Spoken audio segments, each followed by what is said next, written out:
Hello, hello, everyone. Thank you all for joining us. I'm going to give everyone a couple of minutes to join. We've still got a lot of people joining. I'm really excited to dive into some of the content, but we'll give everyone a couple more minutes before we really get in and going. For everyone that is joining the call, that is on the call, I do want to make sure that you all can use your GoToWebinar question box feature that's within the GoToWebinar panel. So the question box feature is going to essentially be the way that you're going to chat with us today. So we'll see all the responses that you put into the question box. You won't be able to chat with each other, with the other attendees, but it will be your chat feature for us. So feel free to test it out. Say hi. You can comment where you're listening from, or where you're listening in from, where you're stationed at, all that good stuff. And it'll be fun to see all the different time zones that we're connecting with. So feel free to test that out, and I will see those as those pop up. And then we will give everyone just a couple more minutes. I go into it a little bit more, but I'm calling in from south of Houston, Texas. Carmen, where are you calling in from? I'm calling in from Seattle, and it is a beautiful sunny day. So Oh, after those this are call, I'm rare. taking a nice long walk because we don't get sun this time of year very often. Oh my goodness. You know what? We're having a pretty good day too. It's usually pretty hot here in Texas, and it's not too bad. Look, we got Syracuse, New York, Fenton, Michigan. I do not know Ooh, some of these. I know Michigan, obviously, but not some of the I'm from towns. Detroit, so yes. Oh, perfect. Yeah. That's awesome. Columbia, South Carolina. Oh, South Carolina is my favorite. That place is just, that is where I will live one day. I can guarantee you. Berlin, Vermont. Didn't know there was a Berlin, Vermont. There you go. That's pretty cool. Oh, that's awesome. I love seeing some of these. Tuscan, Arizona. I love. I have good friends who live there, so. I've never been to Arizona Oh, before. it's Well, I think we've gorgeous. driven through. Never actually been. Indy, Yeah. we've got Indianapolis, Mhm. Cincinnati. Oh, Greenville, South Carolina. Another South Carolinian. Florida. Love Florida. Connecticut. Another beautiful state. Only been there once. It was fantastic. Yeah. Well, never been there, but I say it's beautiful because it's just what I've seen. Orlando. Hey, we're going to Disney soon this year, Oh, so we'll good. be down in your neck of the woods there. Florida, Pennsylvania, awesome. Puerto Rico. Hang on a Awesome. second. Boca Raton. Wait a minute. You got. We need to come visit you. This That is is pressure awesome. because you should be vacationing and enjoying life versus listening to me. I know, right? No, they're gonna be very thankful that they're sitting in on here. Awesome. Well, thank you all for putting in where you're calling from. I love to see where everyone is calling in from. That's one of the cool things about these webinars is especially in like a very remote forward world that we're in, that they connect us from Mhm. all over the place. So it's so fun. And we're all connected today for one common goal, right? Which is to learn about and probably improve our recruitment marketing strategy, especially at a time when the landscape is constantly changing, right, Carmen? Yep. So I'm going to go ahead and kick off today's webinar call with a couple of quick housekeeping items. I'll try to keep it short. For everyone here today, please note this is recorded. You don't have to worry about taking notes unless you're a type A person like me who has to take notes. You will get the recording, the slides, everything in your inbox tomorrow. So be on the lookout for that. Also, one of the best parts about these webinars, especially with these guest speakers like Carmen, is the Q&A session at the end. The question box that I mentioned, that's going to be where you will feel free to ask any questions for Carmen, or just in general, and then we'll get to those at the very end of the presentation. And then also, today's webinar is pre-approved for a SHRM HRCI recertification or education credit. So lucky for all of you if you're in need for one. If you want to apply for today's webinar for your credits for that, then stick around until the end. You'll need to stay through everything to make sure that you properly earn that. Okay, quick peek at our agenda. I'll introduce myself so you're not talking to a random person, as well as introduce our expert panelist, our company, and then, of course, our wonderful guest speaker, Carmen, who will then take you through her incredibly informative presentation, making sure that you guys are all set up to future-proof your talent acquisition strategy. Then we'll get into our live Q&A, final quick poll question, and get you out of here, hopefully all on time. So with that, again, I am Anna Cooper. I'm your host today. So thank you so much for joining us. I'm the senior marketing manager on the B2B marketing team with Gannett, which supports USA Today Network and Local IQ. I work very closely with our recruitment marketing solutions team, which is how I was actually introduced to our guest Carmen today. For the last 15 years, I've worked in strategic marketing and advertising with multiple industries, helping businesses increase their revenue, grow lead gen and retention, elevate brands to trusted icons, all that fun stuff. And another fun but totally unrelated fact is that I'm also an award-winning private chef in my past life because balance. I'm based out of a small town south of Houston. I kind of mentioned that earlier. And I was a little upset, just in case anybody cares, that U of H Cougars lost the NCAA championship to Florida. Neither of those are my alma mater, but I was rooting for the Texas team. So there you go. Also joining this webinar, just as a quick note, and a part of the Q&A session is our special expert panelist from our enterprise sales manager on our recruitment marketing solutions team, Mike Davis. Mike's been with Gannett for over 15 years. There's his face. And he brings a wealth of knowledge with him wherever he goes. So if you have any additional questions for Mike on any recruitment marketing solutions specifically, he will be here to help answer, as well as Carmen for all of the questions that you might have for her then.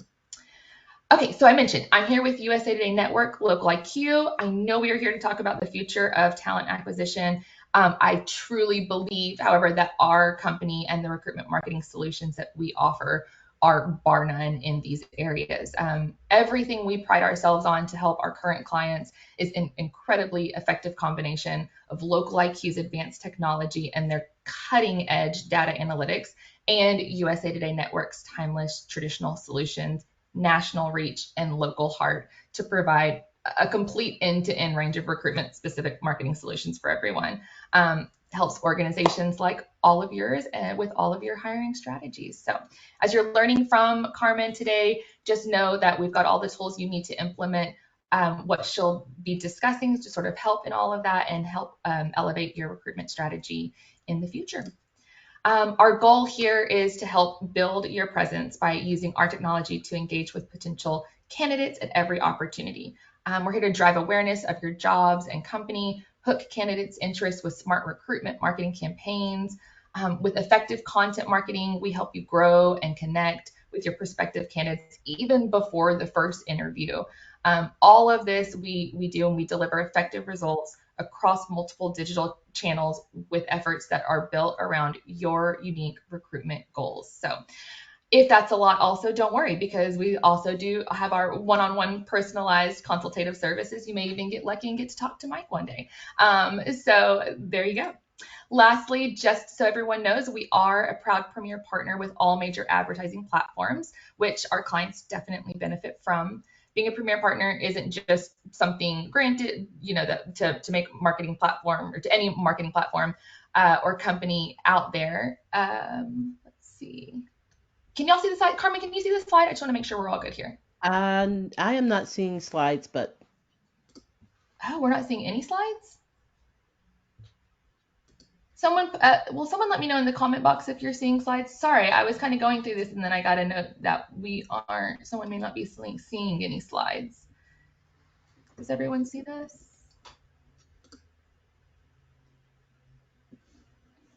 Maybe not. Okay, well let's go back and see. I apologize. You guys are just letting me talk and talk and you can't that's even okay. I see was it. just listening and gathering I'm information, so so it's sorry. Okay, didn't how know about that we were now? even going to have any slides, so that's great. That's okay. That's okay. Okay, look. Well, look. There we I go. won't go all over it, but here's your the welcome, quick agenda. Hey, I told you guys you didn't need to take notes, so See? there you go. You're good.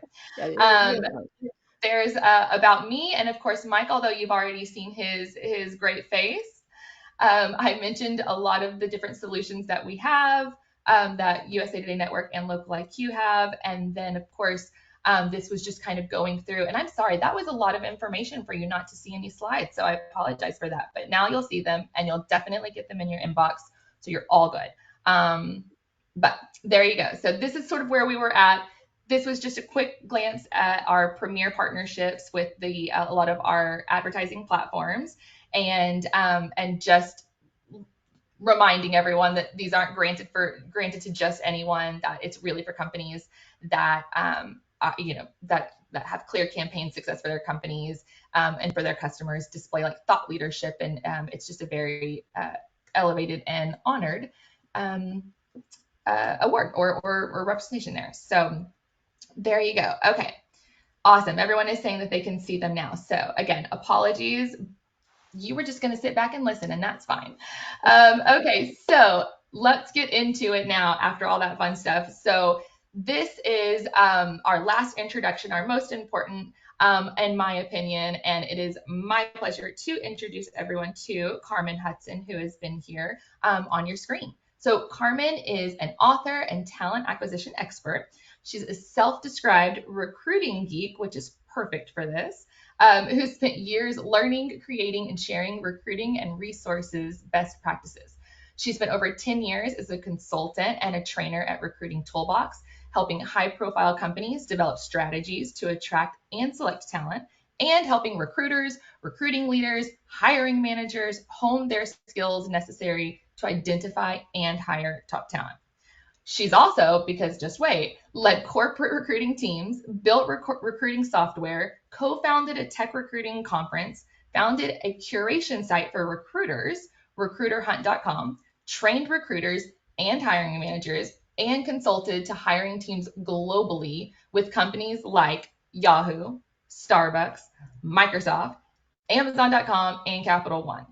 She's also a Candidate Experience Award Council member and charter member of ATAP, Association of Talent Acquisition Professionals, as well as she's on the board of directors of Seattle Youth Care, a nonprofit organization that works to end youth homelessness in Seattle, and Career Crossroads Foundation. Lastly, you guys, Carmen's recent book, The Corporate Recruiter's Playbook Strategies for Hiring Top Talent, was published in 2024, last year. She shares key takeaways in that book that she's learned from years of working with some of the world's best companies, which I just mentioned, talent acquisition teams and leaders, specifically how recruiters, recruiting leaders, HR, hiring managers, and corporate leaders can work together to attract, find, and assess and hire top talent. Um, whew, Carmen, so I'm impressive. so glad. Thank you for reading that. And I sound very Yes, impressive when you you are read it. very impressive. You are. And yes, I will hand it over to you, Carmen. You just let me know when you need the slides to switch over, and I'll do it for you. Awesome. Awesome. Well, thank you. Thank you very much, Anna. This has been actually such a great, just fun kind of thinking through the topic and working with you to bring this to all of you who are tuned in today. So I'm going to do my best to talk to you about just thinking about the future of TA. And if you are anything like me, you are relatively shocked by every day I open my email inbox, I go to my LinkedIn account, I look at what's happening in the world of TA, and there's some new tool, there's some new challenge, there's some new approach to recruiting that I need to think about, that I need to be aware of. So, we're going to talk about that today. We're going to talk about how we can lean into that and how we can actually lean out and deeply understand what we need before we commit to all of the tools and approaches to doing this kind of work. So, I'll move on to the next slide, and I'll tell you that the world is changing and at a just a speed that is unimaginable, right? But we have this unique time and this unique opportunity to step back and reassess how we are attracting talent to our organizations, how we are selecting talent within our organizations, what that means, whether or not people will be working from home, whether they will be on site. All of this has become a matter of choice. And so, as a TA leader or TA practitioner, it's time for us to step back and make some very smart decisions. And that's what we'll talk about today. So, we'll make sure that we try to get to as many questions as we can. That's the part that really excites me. So, if you have any, share those. And don't You don't have to worry about taking notes because you'll get this presentation. So fantastic. So we'll go on to the next one. Um, I came upon this topic because it just struck me, and this was a couple months ago during the Super Bowl. Um, this whole Kendrick Lamar is going to be performing. I knew who he was. I never quite listened to a lot of his music. I don't listen to a lot of rap these days. And I, was just kind of whatever. And so I watched his performance during the Super Bowl, well, actually, my husband and I. And we didn't know what to think of it. We had no idea what's happening, what's going on, what's this all about, and go online, and it turns out, half the people hate him, half the people love him. This was brilliant, this wasn't brilliant. So it was interesting to me, and I thought, you know what, the fact that I wasn't tuned into it tells me that I'm a little bit less tuned into what's happening in the world today. I'm a little less plugged in than perhaps I once was. So I went about the task of learning as much as I could about Kendrick Lamar so that I could feel a little bit more with it. And so the major thing that I think we should all remember is that he's wearing women's jeans. I think they were like $3,000 jeans. I don't know. There was some incredible price, but they were designed originally for women. But there was another male actor who wanted to wear them, but they shared them with Kendrick because it was the Super Bowl. So that was a big deal. But what that experience taught me is that whatever you need to know, whatever you need to learn, it's out there, it's waiting for you. And we need to acknowledge that the world is changing as we speak, as I talk. There's somebody posting something on LinkedIn that is going to blow my mind later on today, especially around recruiting. And we need to be prepared, and we need to just lean into it and learn what we can learn and be part of what we can be part of. But that doesn't mean that we need to get sucked into all of it. Not necessary, because we won't have the capacity to do that, and that won't serve our organizations well. So I'll move on beyond my Kendrick Lamar story, but I learned a lot more about Kendrick Lamar than typically you would. What I think is really important is that we spend some time thinking about how we are going to redesign and reskill our TA function. So, what do we do? What is our role as TA leaders, TA practitioners? Is our role to actually manage the process overall? Are we still going to be involved in interviewing candidates? There are probably, I think, close to 150, maybe 200 AI inspired interview products that exist right now. Are we going to spend our time assessing these kinds of tools that are available for us to use? Are we going to think about increasing our managers' abilities to recruit and stepping back? Whatever that looks like, the future is actually quite open, in not only in our organizations but as TA as a whole. So we get to step back and we get to think about this, and we need to think about the outcomes that we want to achieve. Time to fill has not significantly changed over the last 35 years since I have been recruiting. And that's since the very, very beginning of the internet, when we didn't have all the tools available, through all of the tools to today. It still takes us, for the average position, about 30 days to fill. I wonder why that is. And there are a lot of issues around that. But here's a chance of actually taking a look and either understanding deeply that's the number and that's what it's going to look like. Or, you know what, we can actually spend some time reducing that, or maybe we don't need to spend our time reducing that time to fill, but we need to fill that time, that those 30 days, with different activities. That's what is important for us to start to really think about. I'll move on to the next one. We should come up with a symbol, but we didn't do that, right?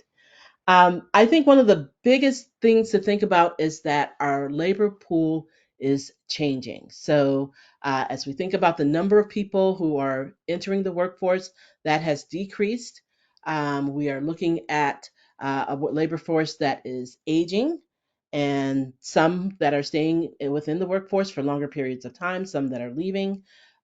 We are thinking about uh, how people are actually thinking about their jobs and their work, and how people are actually acquiring new skills and what those new skills are and whether or not we need those new skills. All of this is important, especially if you are a leader. It is very important that we start to understand and present and share this data with the folks that we work with. Um, it's our job, I think, as TA to advise senior leadership. If you look at the current population, uh, 1/4 of them will be 65 years old or older by 2030. So that's very soon. And it really does mean that we have a shrinking workforce. That may or may not be a bad thing, because I think there may be a shrinking number of jobs. I also know that the kinds of jobs that exist are changing. Right now, we've got 7.5 million open positions, and we've got about 7 million people unemployed. That tells me that there's a mismatch somewhere. Somewhere we are not thinking about the kinds of workers that we need compared to the kinds of jobs that we're advertising. And that means that we have to step in, perhaps as employers, and do different things. Perhaps we have to rethink our training, rethink our internship opportunities, whatever that looks like. I think that we, as talent acquisition, should be at the forefront of advising our leaders how to address these significant shifts. It's really important. I'll move on to the next one. I don't have a lot of slides, so for me, this discussion is best met when we're in the midst of the conversation and discussion. Recruiting and automation. I think just in the introduction, just talking about all the tools that you have available to you, that is it's amazing, right?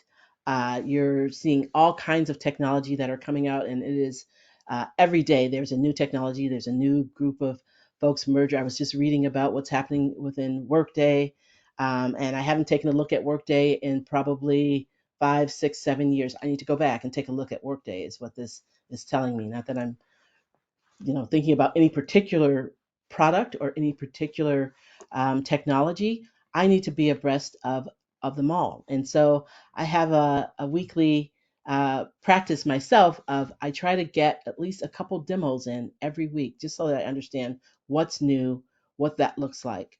I think it's important to be knowledgeable. I don't think it's important to jump into every single new technology and adopt every new change that's available. I do think it's important to be aware of it. And if you can get your vendors to do a 20-minute demo with you and be very upfront, I'm not looking to buy, I'm just looking to understand, they're usually very happy to do that. So adding that to the list of things that you need to do is actually, I think, I found it to be in the last year to be very, very helpful. Otherwise, there's no way of I could even begin to keep up with what's happening. I'll move on to the next one. So the other piece of this is thinking about the talent acquisition pool, and thinking about how to reach out to candidates and how to ask them to reach out to you, and thinking about how to message your candidates in the right way. I think that we are in the midst of candidates, especially getting into a job market that may be a little bit more pressed. Candidates are confused, they don't know how to reach us. And I see every day all kinds of people sharing all kinds of information, some of it good, some of it bad. I think it's important to stay on top and to communicate with candidates, sharing on your websites and your blogs exactly how to get a job and what that looks like. I've seen some tools out there that may help us uh, reduce that candidate flow, because everything that I've heard is that candidate applications have increased exponentially in the last 6 months. And so that is a matter of both the worry about positions It's also a matter of their ability to do that, where that wasn't once something that people thought about. How can I apply to as many positions as I can? And they're not always targeting the right kinds of positions. So it's up to us to think about, how do we manage that? How do we communicate to candidates? How do we make sure that they're applying for the right type of positions? And so I've seen some tools that are actually addressing that. And I think it's important to think about this. It's also important to really think about your messaging, how you're targeting your messaging, whether or not you're getting to the right people, leveraging tools like USA Today and like Local IQ, because this is where you're going to save yourself a lot of headache and a lot of time by getting in front of the right people, by exposing your opportunities to the right set of people or sets of people. So I'll move on to the next one. Um, some of the questions that I have around what's next, and making sure that you are preparing for this upcoming, this existing future. The first thing is just making sure that you are thinking about your your candidate and your current audiences, and making sure that you are finding thought partners in your organizations that will help you put together a really great task force around understanding your demographics, what's happening in your world, understanding the tools that are available to you, and really having deep conversations about what's going to be useful and what isn't. Understanding the metrics that drive your organization. And that may be time to fill, but my guess it's likely not as uh, as heavily related to time to fill. I actually think they're likely different metrics for different organizations, but we haven't actually spent the time to delve into that. Um, the other piece that is very important for you as a TA professional is to make sure that you are in lockstep with your leadership, that you are informing them about what's happening in the industry. They may not be aware, or they may very well be aware. If you are a smaller company, they may not have the time to dig into this. So that's our role, that's our job. And then lastly, making sure that you are uh, reaching out and talking to other hiring leaders and talking to your senior leadership in your hiring managers, and really talking about what's new, what they should be thinking about. It's our time to be the voice, and we have had several other, I think, instances as part of TA, but where we have been at the forefront. But I don't think that we've ever had a time that puts us so much in front of everything that's happening in business as we have today. This is an exciting time if that is exciting to you. However, we don't want to rush into it. We don't want to buy all the new tools and then have them sit and not work for us because we haven't prepped not only our hiring managers, but our entire workforce for the tools that are to come. So, those are the things that I am thinking about in terms of how this world is shifting and changing. Uh, I am really, my message is really focused on not just thinking about how to incorporate new recruiting tools, but to think about the tools that you need. Because my guess is, given the pace that of change that we're seeing with the tools, my guess is that we can either buy or build internally ourselves whatever we need. What we haven't done, I think, is been really thoughtful about what we need. And I came up with, have been actually talking to a few folks that I consult to, and other audiences, and I have some ideas around, or they've shared some ideas around, what are some of the things, what are some of the tools that they are excited about building or thinking about building, bringing into their organization. So one of the things that I've heard quite frequently is better access to employee records, and using that information for talent management and recruiting info. So having just easy access to the talent pool that you have so readily available to you, and not only making that available to you, but making appropriate parts of that available to managers and to hiring managers and to leaders, and to employees, so that everyone's thinking about how do I develop my career in this company, and how do I use the tools that are available to me to do that. And there are tons of new tools that are out there that do this work, but I would challenge you to do some thinking about what do you really want to achieve before you implement those tools. Um, a great idea that I heard that a company's working on is a daily AI search of their applicants. So every day they go in and they look for specific kinds of talent, people who may have uh, perhaps not applied to the right job, or people who may not be thinking about things in the way that they're thinking. And so they came up with 3 or 4 roles that are really important to them, and they listed the skills. And some of them are sort of new roles, so there may not be exact titles, but they're doing a daily search for people who may have these skills and serving that up to themselves, which I think is a great way of thinking about and looking at talent. Lots of teams are thinking about how do we consolidate and create and share the right metrics. And we all have, I think, a pretty messy way of accessing our records and pulling them all together and creating reports that change all the time. How do we get that set of reports that are appropriate for leaders, that are appropriate for hiring managers, and even in some cases for candidates or employees?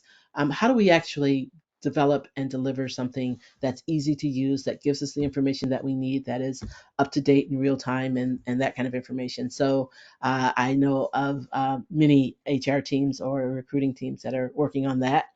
Um, Things like centralizing and standardizing all of your documents, kickoff documents, decision documents, offer letters, all of that, making sure that all of that looks the same, is easily accessible, those kinds of things.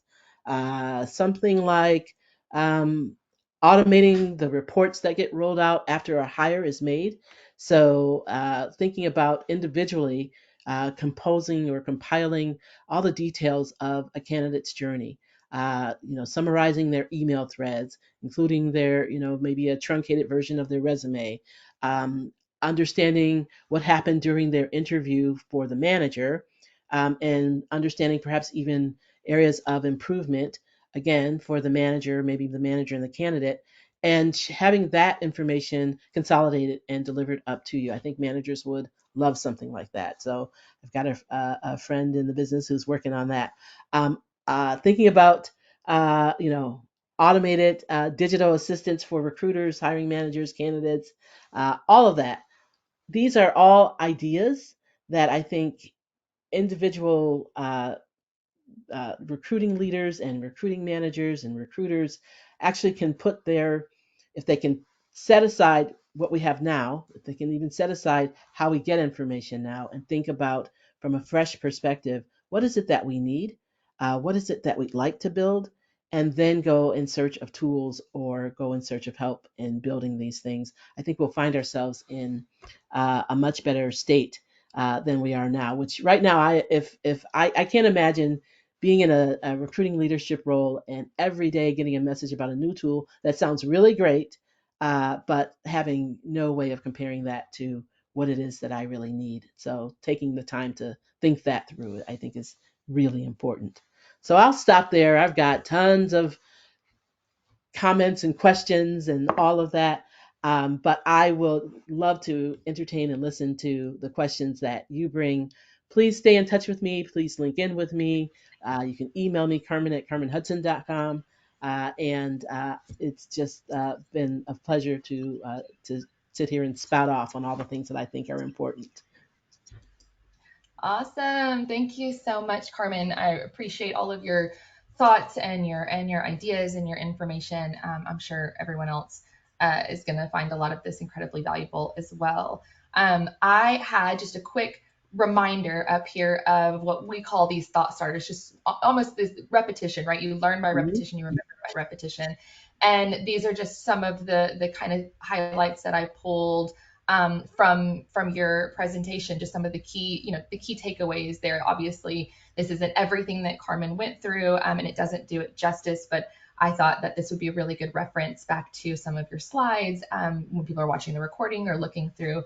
everything, and just some of the things that you sort of re-emphasized of, knowing your needs, knowing what the organization needs, what are the metrics that are going to drive all of that. Not to shy away from AI and the emerging technology, but I think also not to be so concerned about knowing it all, about having to be on top of it all or be involved in all of it. And then owning the change of implementing, that smart change, aligning your recruitment strategy, the talent acquisition roles with the overall business goals, obviously is going to be huge in all of that. So thank you so much for all of that. For everyone else here, before we get into our Q&A session, which will be next, I am going to launch a poll, which is just going to be this quick poll question. It's going to take over your screen. Don't freak out. There's not meant to be a slide there this time. And if you'll just answer that quick poll for me, we will then be able to get into some of the Q&As that people have been asking for Carmen. So I'm going to give you just a couple of seconds to get that poll question answered. And while everyone is doing that, Carmen, I'm going to go ahead and get into some of the questions. So the first one, which I think will be just a quick, on your previous slide, I think it said something about identifying kind of key wins and like what you called bags, BHAGS. Can you explain what that means? Bags. Bags are. Uh, I said I wasn't going to curse, but I guess I have to curse. Um, Big ass hairy goals. And I that love came it. from my time at Amazon. And so every once in a while, we come across something that we know needs to change in a huge way, or something that we haven't addressed. And so it becomes, I think, important to understand what the goal is, and to deeply not just say, oh, we need to do X.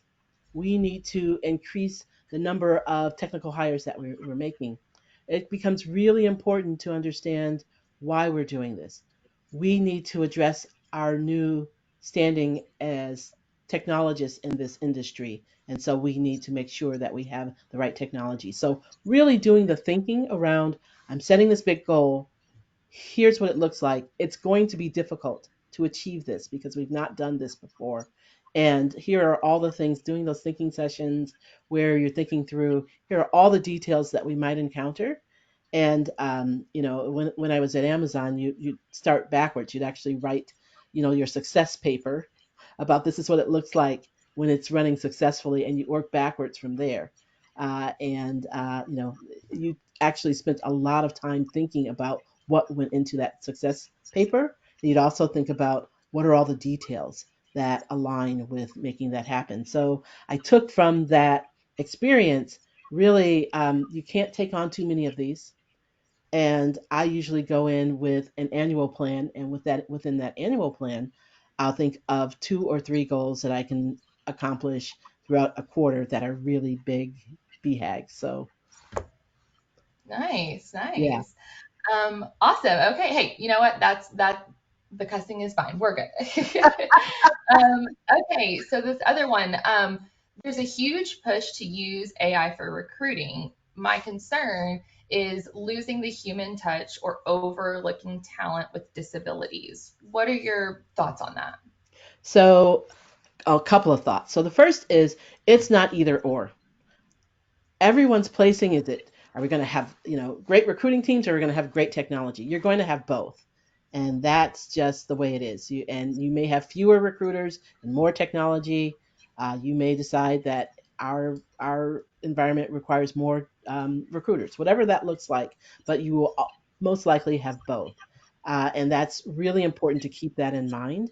And that may be a shifting, depending, you may be able to think about, for this year or for this quarter, we're going to need a push to grow out this organization. So we're going to need more hands on deck. We're going to need more people, or we're launching a great new tool. So we're going to need fewer people. It's really important to stay on top of that. I think it's not, I don't think it is right to kind of say we're people only. That just doesn't work in this world. There were people who said, "Oh, I'll never use an applicant tracking system." That's how long I've been around. Guess what they're using today? An applicant tracking system, because in order to manage all the data that we're getting, we just have to use these tools. So it's not either or, it's both. And in terms of thinking about how uh, candidates or even internal recruiters or whomever should be interacting with technology, in some cases, technology makes it easier. In some cases, technology is actually preferred because someone who has some kind of disability or a challenge with conversation may actually have a little bit more ease of submitting some documents by computer or other methods. So really thinking about how you're leveraging each bit of technology and throwing that question out to your vendors, making sure that they've thought about that before you implement any kind of new technology. I think that's critically important. And I know that diversity is a bad word these days, but I think that is a big, big, big, really consideration when you're thinking about how to make sure that we're bringing in and we're making it easy to bring anyone into our organization. And so being able to think about it is important. That's a great question. Yeah, and I mean, I think even like we have lots of solutions that will utilize AI, and I think there's always that fear of AI taking over and Hmm. getting out people's jobs or whatever it is. But I think if you can take it and harness it and use it responsibly in ways that, like you mentioned, that can help, um, then that's sort of the way to approach it, as to instead of like it's going to completely take over. But I will say this leads to the next to someone else's next question. So, what jobs do you think, or are you have you heard or considering in talent acquisition that might eventually become redundant or unnecessary, especially with the bring in of AI? I will tell you, and it pains me to say this because uh, I have built great teams based on recruiting coordinators.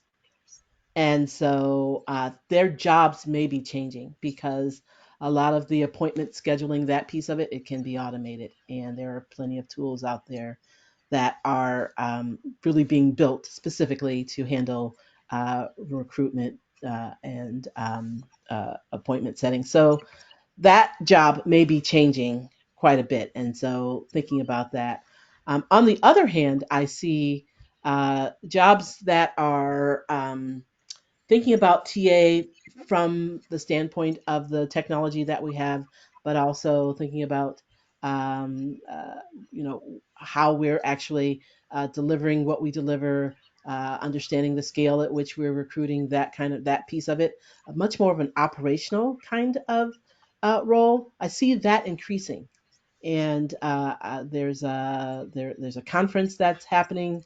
I think at the end of the year, there's a lot of information that I keep seeing coming out that people are thinking about this, and I think in larger companies, obviously some of these people have already existed, but I think even as smaller companies start to think about how are we actually leveraging all the tools, all the people, how are we thinking about this, how are we thinking about all the data that we have, that role may be coming into more prominence.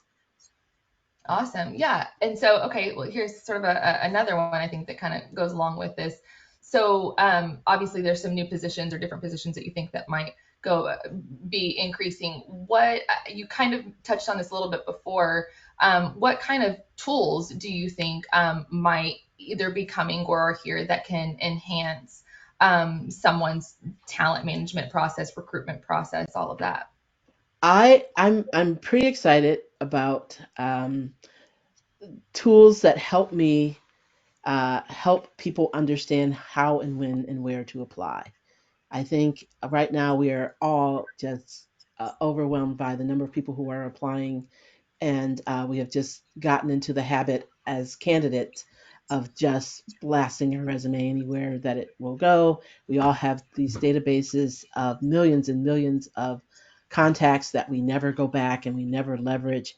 And I think we're pretty close to identifying a few tools that help us say, you know what, now is not the time for you to apply. When it is time for you to apply, we'll reach back out to you and we will include you as part of the candidate pool for X, Y, or Z.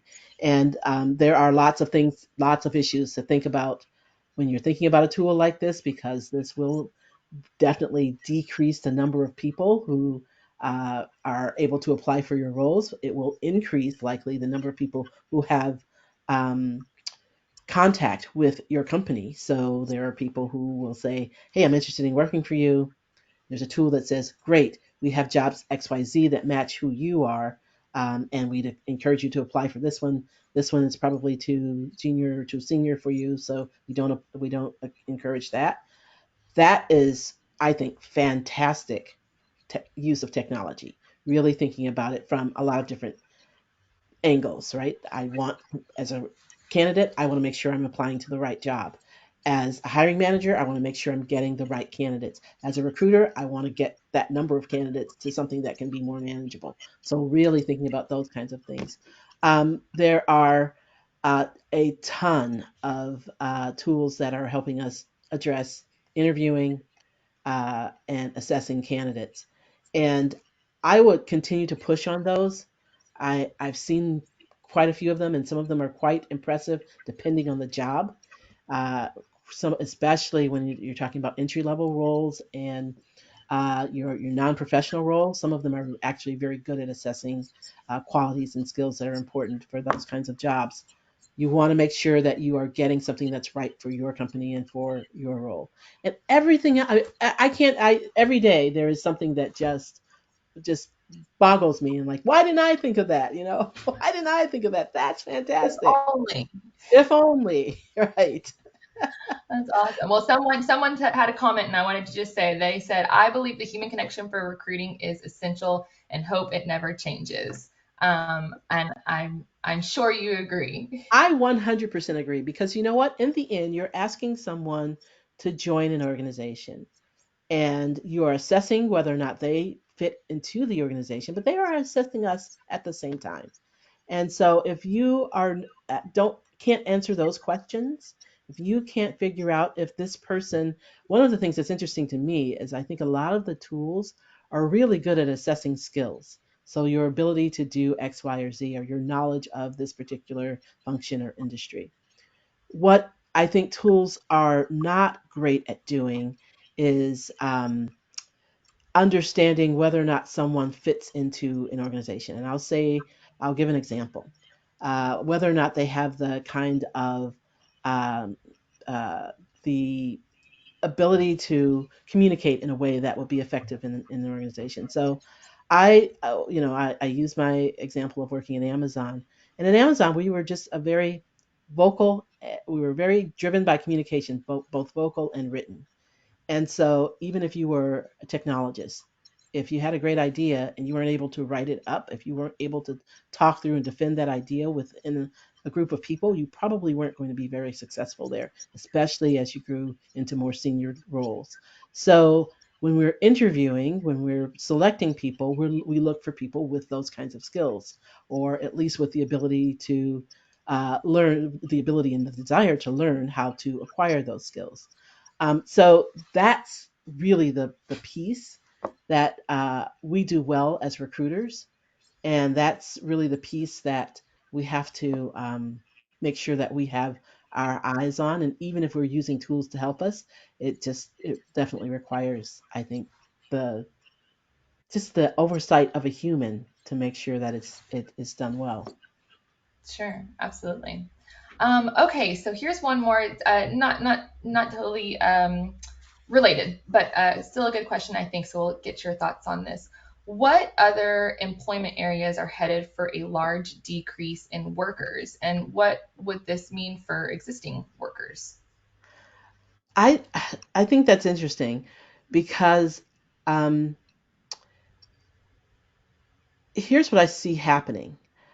So right now we're looking at customer service as an example. They are experiencing some of the greatest leaps and bounds when it comes to using AI technology to increase what they're able to do, to improve what they're able to do, to um, uh, really, in some cases, it's it's interesting because you don't know that you're not talking to a human, that you're not communicating with a human. My Right. husband was was the victim or the benefactor of that not too long ago, and he said I was working with, and he gave the name of an associate, and it would happen to be he was working on an HR tool. He's also an HR, and he said I thought it was a person all along, and it was not. So we Yeah. are thinking about that. Now, that could potentially have, I think it has had a huge impact on the number of workers that we see in those types of positions. On the other hand, it also has meant that the number of people who are working on AI tools for that segment has increased, has shifted. And so there are people who may be senior, who may be a little bit more um, advanced in their careers in customer service, who are helping to advise how to build these tools, right? So Yes. there's a little bit of give and take across the way, and I think that will happen for just about every single industry. I just read a piece by one of my favorite engineers who also came out of Amazon, and he actually last year said junior recruiters, junior developers, junior software developers, you're out. So last year he wrote an article saying we don't need you anymore. And he just came back just the other day and he wrote an article. I was wrong. He said, I was wrong, completely wrong, because guess what? We need the skills. The young people understand better how to address the skills that are needed to make these tools work well for us. And I see more people who are more senior in their careers struggling with these kinds of tools. So I Mm. take back everything that I said last year, and that has changed. And he talked about people that he's worked with, and so it's shifting, and I think we're all trying to find our place. At the same time, I think what we're learning is that the size of the workforce is shrinking, at least in this country. So that means that perhaps we don't need as many workers doing X, but we don't have as many workers to do X. Mm. So that's, a good thing. I am a little bit worried about that mismatch, and that we have people who are unemployed and we have open positions, and the people who are unemployed are not matching the open positions. And I Mhm. think that that's a result of probably in the last 20 years we stepped away from training in organizations, and we probably need to step back and lean into looking at our workforces and figuring out who needs to be redirected to a different area. Could be those. I will tell you, understanding someone's qualities that they bring to work, their communication skills, whether or not they like to, have conversations out loud, or whether or not they are much more into understanding something alone and then presenting it to a group, whatever those kinds of things, that is what's more important. I think it will become a lot more important for people to build out that set of qualities versus any specific set of skills, because I think people can be trained and can learn new skills fairly easily with all the tools that are available to us.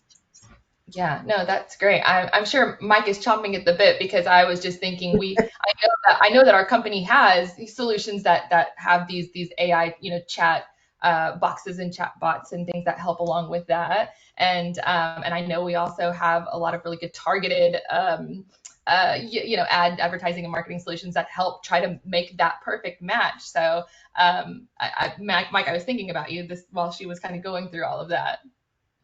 I didn't want to interrupt Carmen while she was sharing so Okay. much great information. So, and then Carmen, we really appreciate it. But Anna, you're completely right. I think the one thing, the thread throughout this that applies directly to what we do here, and you said it several times, Carmen, is finding the right candidates for the right position and Hmm. finding them on the right platforms where they live is just of the utmost importance right now. And as we all know, as times are changing, there is a new social platform people are on, there is a new job platform people are on. And for the talent acquisition side, all of these other new platforms you all are dealing with to bring this in. So the one thing that I just wanted to share is we are absolutely seeing that. I agree with everything that Carmen is saying. The positions themselves are changing, what's important to organizations are changing, And for us, more than ever, and I've been doing recruitment in some form of or another for about 20 years, what we're really finding is taking a consultative approach, whether it's internal or you're using somebody like us to figure it out, and laser focusing on the candidate type you're trying to find, Hmm.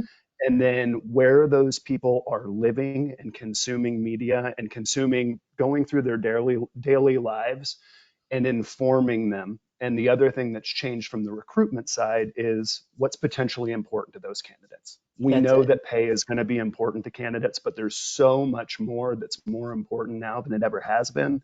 It can be benefits, it can be what you're doing. There are callings and things that people, your organization, and you know all these things, but are you getting it out there where these candidates live and informing them? And I understand if I was doing talent acquisition for a company right now, it's got to be insanely overwhelming for all the things you're Insanely. already working with and then where you're trying to find these candidates. So, what I would say is, however you move forward with it, it's very important, just echoing what Carmen said here, that you really have a thoughtful approach of what you're looking for. If it's training, as Anna mentioned, we have lots of companies that are looking to bring people on that they'll then train. They have universities, programs where they're training up a workforce to fill positions that they might be 5 or 6 years out from needing right now. And for us, and for my team specifically, that's what we work with our clients on. It is not a one size fits all approach. You've got to listen. You have to set appropriate expectations of what you're going after, and then you also need to be flexible. You can have all the plans in the world for how you're going after these candidates, and it could change. And as I'm sure everyone knows around here, that's where insight into your ROI, whatever you use, is important, because you need to be tracking and making sure, hey, I thought this was going to work, but it's not working exactly how I thought it was going to. We're going to need Hmm. to pivot a little bit. And for us, that's what's really important. And it has to be full service. Doing the research on where you can find these potential candidates, whatever you're hiring for, making sure that you have a key plan on where you're going to hit. You can't do it all. So let's focus on where the best possible fit is, and then using that ROI to make sure that you continue to make those decisions. And most of these products are going to optimize as you go on. So you need to be seeing what's happening. And with, the digital marketing strategies in place, the great news is you're not just putting something on a job board now and hoping for the best. You are seeing it in real time and saying, hey, we're getting a lot of candidates here, but that wasn't my problem. Now I got even more candidates that aren't a fit. So now I'm seeing this. Let's That's it. shift and move in place. So, number one, kudos to all of you that are doing this. I know that it is an exciting but crazy time right now. And just from our side, anything that we can do to help, we're always here for it. We've got a lot of experience in the recruitment industry. And even if somebody just has questions, we are always happy to just consult, give advice, and hopefully help you on your way to get to the right place for your recruitment. Awesome. Thank you, Mike. Well, I know we are at time for everyone, so we might be having some people drop off. But Carmen, just for the re-record, I do have two more questions that I wanted to ask you so that someone can come back and watch this as needed. Thank you so much, Mike. So the first one was, how much weight should be given to results from electronic personal assessments done after first interview, as opposed to just asking the candidate more face-to-face questions? Well, I think it's important as you are assessing candidates to so if you're using some sort of electronic assessment to really make sure that it's validated and that you're really assessing the right set of skills, and to consider that, but not use that totally to determine your candidate flow. So I think it's important to have both. I think a bit of human interaction, understanding a little bit more about the candidate. And again, I think that assessments are great at, especially within TA, they're great at understanding the skill level, but understanding those qualities or those competencies that a candidate may have that sit outside of the realm of skills. I'm not as convinced that our tools are allowing us to assess those. So that's where we need to become more expert at assessing. Maybe one day we'll get there, but I'm not convinced that we're there yet. Awesome. Yeah. Okay. All right. Last one. Do you think the lack of standard US privacy regulations is a long-term concern to candidates? I don't think so. I think initially candidates are very interested in getting in front of employers. They're sharing all of their information and they're not thinking about what this means. We haven't had a major interaction or scenario in which that information gets malused. I don't think that there has been. So but that's not to say that will never happen. So I know that we're thinking more about security. We're thinking more about getting permission to use and share information. And I think as time goes on, people will become a little bit more interested in, hey, I'm sharing this information. Where's it going? What's going to happen to it? And so, as that happens, we have to think about that. Um, it's an interesting question and definitely probably something I should probably do a little bit more thinking about. Yeah. Awesome. Well, we're all of us are learning all the time. So that's Yeah. awesome. Well, thank you so much, Carmen. I really appreciate it. I know everyone here appreciates all of your information and your knowledge. Thank you to all of our attendees who were here to listen. Thank you for everyone who asked questions. It's been wonderful learning so much. Mike, thank you for being here and all of your input. And we hope everyone had a great time. You're walking away with some kind of feeling of more confident about your future, marketing strategy, your just the future of recruitment, talent acquisition industry in general. And if you need any more information, scan the QR code, visit us, reach out to us. And if you're going to use this for a SHRM credit or educational purposes, if you do not hear from us, you should be hearing from us within the next 30 days to make sure we get all that taken care of for you. So thank you so much. Appreciate it. Carmen, Mike, everyone, and we will see you all next time. Awesome. Thank you. Bye. Bye, everybody.